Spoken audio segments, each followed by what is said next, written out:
Le représentant spécial adjoint du secrétaire général des Nations Unies, coordonnateur humanitaire et chargé du processus électoral de la MONUSCO, Mamadou Diallo, a échangé avec le Premier ministre Samy Badibanga Ntita à l'hôtel du gouvernement. Ils ont évoqué le renouvellement du mandat de la MONUSCO et le processus électoral.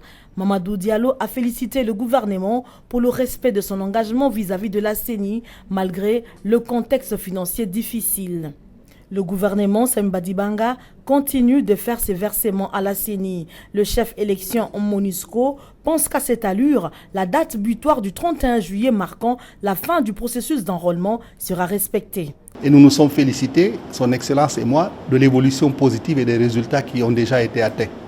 À savoir, au moment où nous nous entretenons, nous avons déjà enrôlé près de 22 millions d'électeurs congolais sur un total de 40 millions attendus.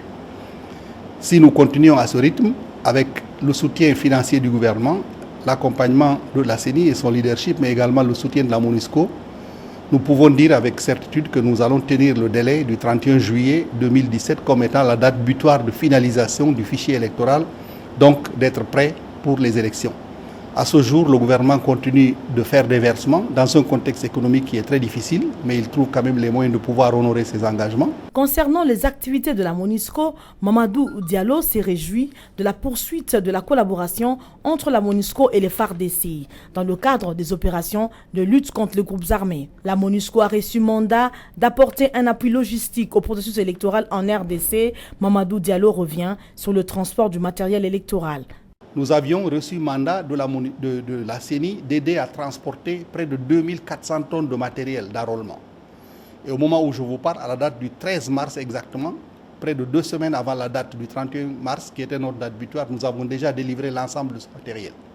Dans les 2 dernières semaines, étant donné les difficultés qu'il y avait à amener le dernier lot de matériel de la Chine vers la RDC à travers le port de Matadi, nous avions demandé à la CENI plutôt de livrer ce matériel au port de Mombasa, au Kenya, où la MONUSCO a une plateforme.